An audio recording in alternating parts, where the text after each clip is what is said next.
was the bed upon which they lay that would be burned into their memories forever. Tall, graceful, and elegant, the remains lay against the haunting and eerie remnants of a pair of wings, too large to belong to a bird.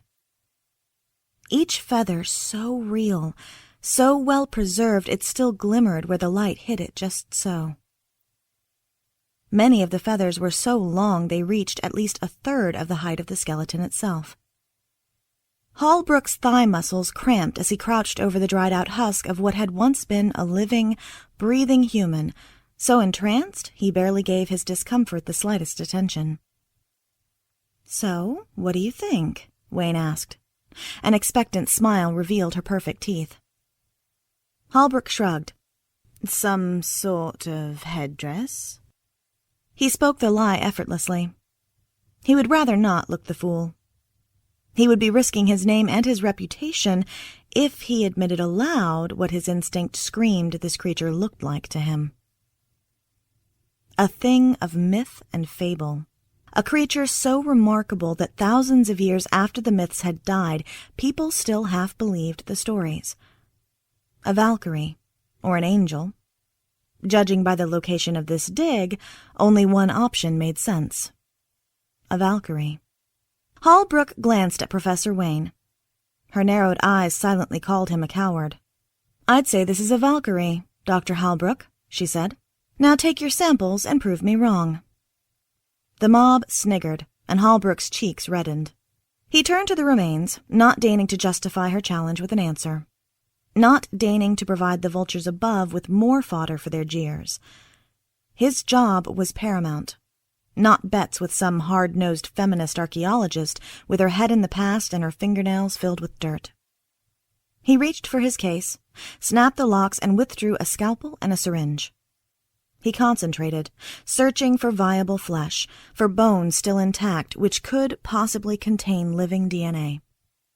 Minutes, then hours ticked by, and soon the sun sank into the hills somewhere in the west. He did not register the flashes of the cameras, the buzz of the media when they arrived and swooped around the tent on the scent of a hot story. Neither was he aware of the dispersion of the unsavory crowd as the light fled from the graying sky.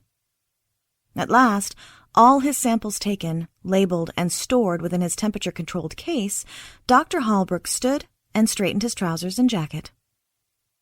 Only Wayne had remained behind, still supervising her find. If he didn't know her, it would have been easy to assume she didn't trust him. How long?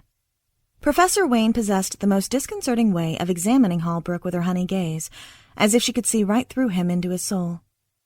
And she needed a time frame. How long until she could confirm the true identity of the remains as a Valkyrie? "The actual test procedure will take a few weeks, Professor Wayne. These things take time, as you well know." He raised his voice just the tiniest fragment as she opened her mouth to protest. "You do want accurate results, do you not?"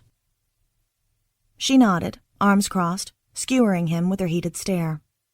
He smashed his hat onto his skull, grabbed his case, and marched out of the pit, as well as a man could march up a flight of rickety stairs.